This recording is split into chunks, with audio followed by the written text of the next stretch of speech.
Morning everyone, नमस्कार। स्वागत है आपका हमारे चैनल 0 to Z इंग्लिश में। और मैं आपको कंजंक्शन पढ़ा रहा था, सबऑर्डिनेटिंग कंजंक्शन, जिसका कल हमने वीडियो में डाला था। Different uses of different conjunctions, the translation also were given. The most of the use of conjunctions will be known better if you go through the newspaper readings and all। अपनी subject book पढ़ा करो, newspaper पढ़ो, news channel देखो English का, Hollywood movies देखो।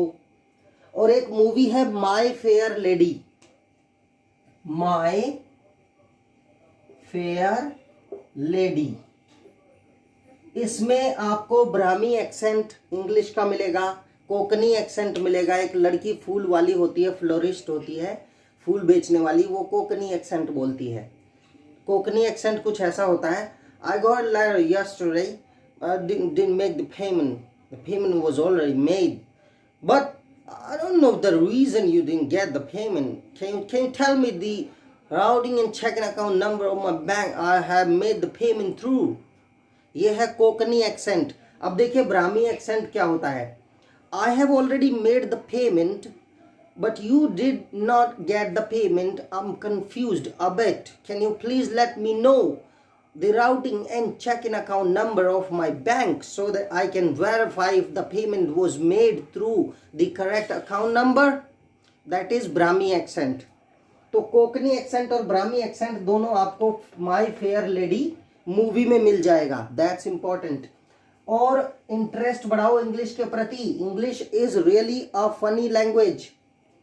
तो देखिए लेस्ट के बाद सब्जेक्ट ऑब्जेक्ट जिसे बोलते हैं, प्लस शुड जरूर आता है, ये ध्यान रखना। Okay, work hard,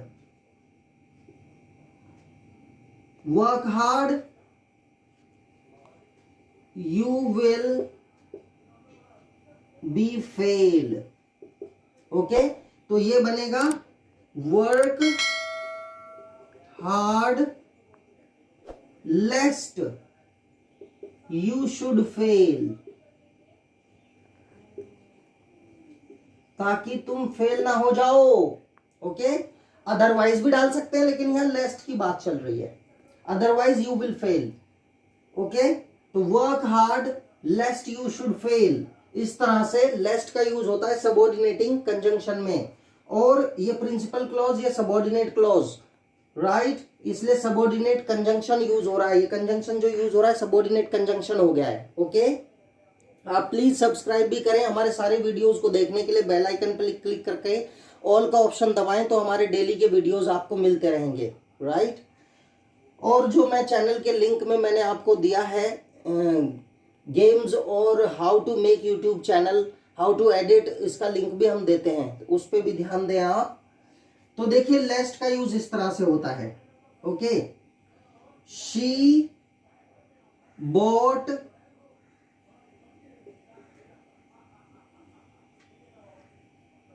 extra bottle of water lest she should not face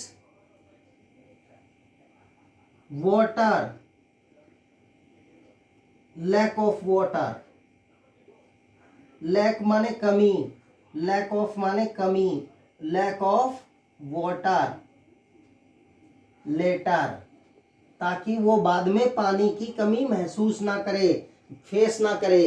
तो लेस्ट का यूज आपको आ गया होगा। इसके जितने एग्जांपल्स आप यूट्यूब गूगल्स वगैरह पे डालें, वरना अपना न्यूज़पेपर स्टडी करें। ओके, तो इस तरह से लेस्ट का यूज होता है। Next we talk about unless, यदि नहीं। अनलेस यदि नहीं। ओके, सो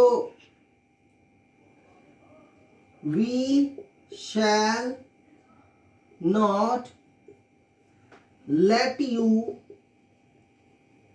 enter, हम आपको एंट्री नहीं देंगे, नहीं घुसने देंगे। We shall not let you enter, let माने करने देना, एंटर द क्लब अनलेस, यदि नहीं, unless you bring your partner, unless you bring your partner, अगर आप अपना पार्टनर साथ में नहीं लाते हैं तो क्लब में एंट्री नहीं करने देंगे। अनलेस यू, जब तक कि नहीं, यदि नहीं, जब तक कि नहीं, ये इसका मीनिंग होता है। We shall not let you enter the club unless you bring your partner. तो देखिए पार्टनर के लाने पर एंट्री डिपेंड करती है, तो this is subordinate clause and this is subordinate conjunction, understand. Unless, अब देखिए as soon as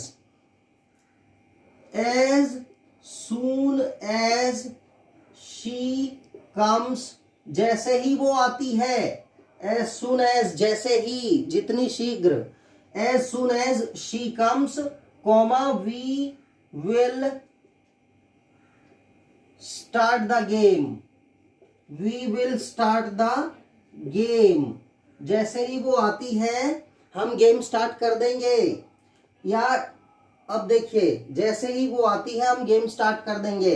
अगर कनेक्टर या शुरू में आ रहा है तो दो सेंटेंस के बीच में कॉमा, और अगर कनेक्टर शुरू बीच में आए यानी इस सेंटेंस को हम बाद में रख दें तो कॉमा कुछ नहीं आएगा। जैसे वी विल या we shall start the game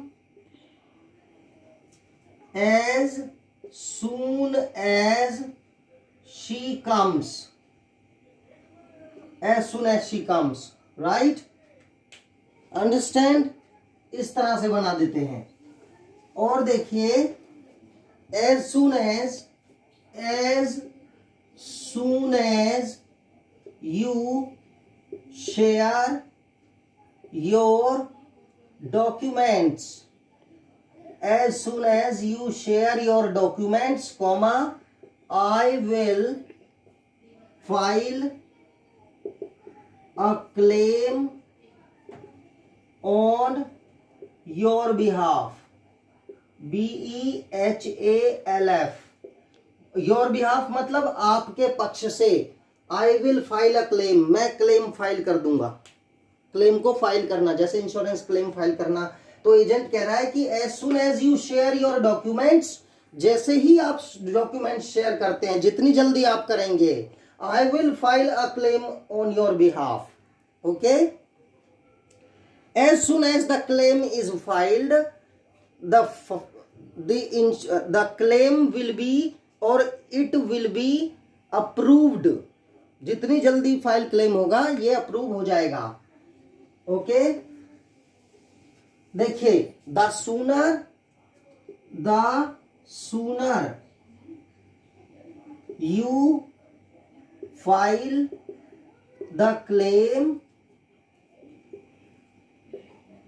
the sooner you file the claim, the sooner you get it settled, the sooner you get it settled.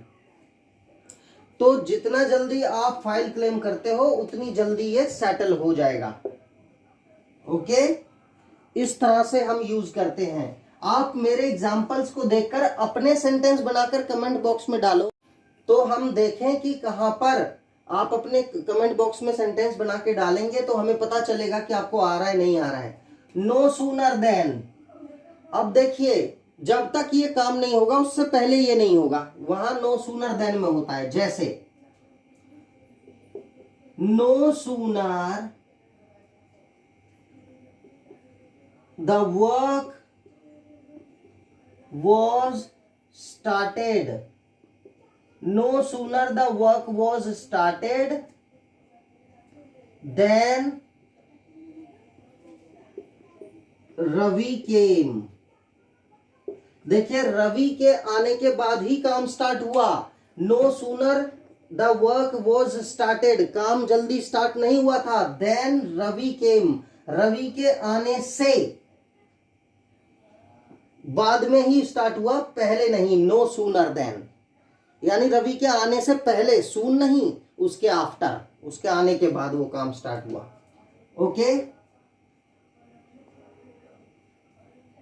No sooner, अब देखिए दूसरा sentence, no sooner I kept my cylinder at the door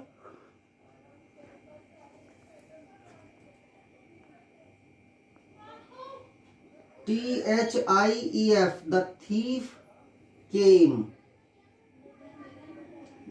door, then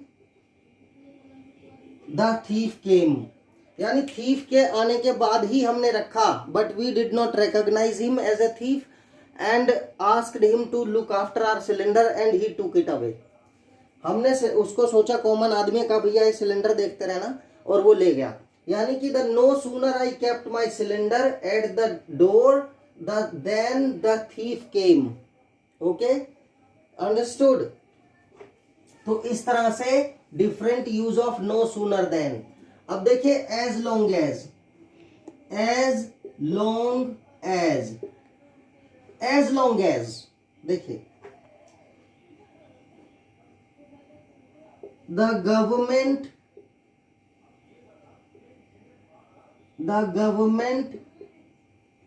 will feed you, सरकार तुम्हें खिलाएगी।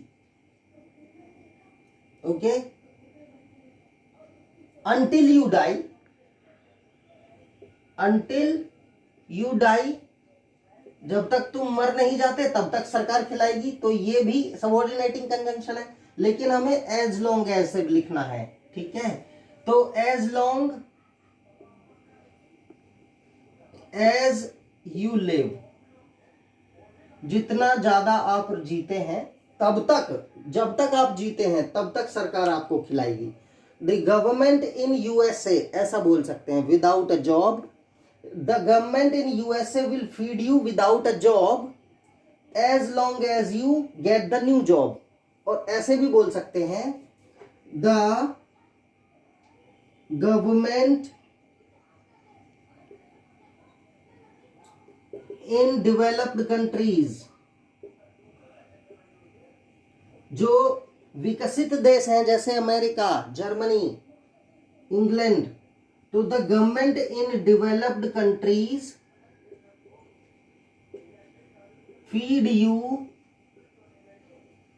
Until you get the new job, जब तक तुम्हें अच्छी job नहीं मिल जाती, नई जॉब नहीं मिल जाती, या फिर as long as the government in developed countries feed you as long as you get a new job, जब तक आपको नई जॉब नहीं मिल जाती है। एज लॉन्ग एज, जब तक तुम नई जॉब लेते हो तब तक खिलाएगी। ओके, तो एज लॉन्ग एज। अब ये डिमांड पे करता है कि आप इसे एक ऑप्शन दे देंगे कॉम्पिटिटिव लेवल में कि इनमें से कौन सा भरेंगे आप। तो जो दिख रहा है वो भर दो, एज लॉन्ग एज है वो भर दो, लेकिन अगर दोनों दे रखे हैं तो कौन सा सटीक है वो भरना है। दोनों नहीं देकर वो एग्जैक्टली बता, कोई भी सबऑर्डिनेटिंग कंजंक्शन लिखो, तो अनटिल या एज लॉन्ग एज या मिलता जुलता कोई भी भर सकते हैं आप। अब देखिए बिफोर और आफ्टर, ये परफेक्ट टेंसेस में आते हैं मैक्सिमम। जैसे the train had left, train जा चुकी थी, हैड वर्ब की थर्ड फॉर्म, ट्रेन जा चुकी थी, the train had left before I reached the station, before I reached the station. अब क्या है, लोग बिफोर और आफ्टर का 1 मिनट का वीडियो बनाएंगे और कहेंगे देखो बिफोर और आफ्टर का स्पेशल यूज, ये रूल यहाँ, ये रूल यहाँ, लेकिन ये ट्रांसलेशन है, ये पास्ट परफेक्ट है। पास्ट परफेक्ट में क्या होता है कि अगर बिफोर यानी पहले आ रहा है सेंटेंस में, सेंटेंस हमेशा लास्ट से बनाना स्टार्ट करते हैं। जैसे मेरे स्टेशन पहुंचने से पहले गाड़ी छूट चुकी थी या जा चुकी थी या चल चुकी थी। ओके, तो देखो पहले बीच में आ रहा है। अब सेंटेंस हम यहां से बनाना स्टार्ट करते हैं। अगर यहां पहले आ रहा है तो ये सेंटेंस बनता है पास्ट परफेक्ट में। ओके, यानी कि हैड वर्ब की थर्ड फॉर्म। ओके, और अगर और ये सेंटेंस बनेगा पास्ट इंडेफिनिट में, जो मैं पढ़ा चुका हूं आपको।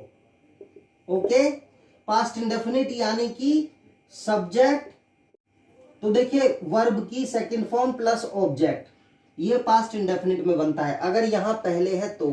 और अगर यहां हो जाए बाद तो ये उल्टा हो जाएगा, ये बनेगा पास्ट इंडेफिनिट और ये बनेगा पास्ट परफेक्ट, और बीच में आ जाएगा आफ्टर। समझे, छोटा सा रूल है पास्ट इंडेफिनिट का रूल। तो ट्रेन हैड लेफ्ट, ट्रेन छूट चुकी थी, before I reached the station, ये पास्ट इंडेफिनिट में है, सब्जेक्ट वर्ब की सेकंड फॉर्म एंड ऑब्जेक्ट, ये पास्ट परफेक्ट में है, सब्जेक्ट हैड वर्ब की थर्ड फॉर्म। देखिए सेम रूल है। ओके, अब अगर हो जाए बाद में तो लिखेंगे द ट्रेन लेफ्ट, वर्ब की सेकंड फॉर्म, सब्जेक्ट। अब अगर यहां बाद में हो जाए तो फिर ये पास्ट इंडेफिनिट में बनेगा द ट्रेन लेफ्ट, आफ्टर लगा के ये पास्ट परफेक्ट में बनेगा I had reached the station. Okay, I had reached the station. Difference सिर्फ इतना है कि इस सेंटेंस में ट्रेन हमें नहीं मिली, वो पहले ही चली गई। Before I reached the station, मैं स्टेशन पहुंचा उससे पहले ही ट्रेन हैड लेफ्ट, ट्रेन चली गई थी। यहां पर ट्रेन मिल गई हमको, I had reached the station after train left. Okay, sorry, हाँ, मेरे स्टेशन पहुंचने के बाद गाड़ी छूट चुकी थी, यानी द ट्रेन लेफ्ट, गाड़ी गई, आफ्टर माने बाद में, I had reached the station, मैं स्टेशन पहुंच चुका था, उसके बाद गाड़ी गई। तो यहां गाड़ी मिल गई, यहां गाड़ी नहीं मिली, तो यहां बिफोर और यहां आफ्टर, इस तरह से इनका यूज होता है। ओके, और नेगेटिव इंटेरोगेटिव जो भी लगेगा इस लास्ट सेंटेंस के अकॉर्डिंग लगेगा।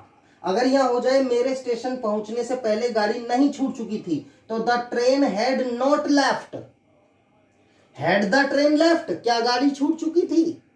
अब अगर यहां हो जाए बाद में, मेरे स्टेशन पहुंचने के बाद गाड़ी नहीं छूट चुकी थी, तो यहां पर नेगेटिव बनेगा the train did not leave, ये पास्ट इंडेफिनिट है तो डिड नॉट और वर्ब की फर्स्ट फॉर्म आ जाता है, फिर पास्ट इंडेफिनिट पढ़ाया है मैंने आपको। The train did not leave after I had reached the station. Understand, ये है आफ्टर और बिफोर। तो ये थे आपके सबऑर्डिनेटिंग कंजंक्शंस।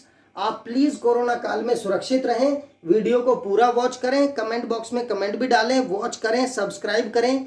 आपके सहयोग और फैमिली हमारी काफ़ी बड़ी होती जा रही है, इसके लिए आप सभी को बहुत बहुत हृदय से धन्यवाद। थैंक यू सो मच, बहुत बहुत धन्यवाद। बाय।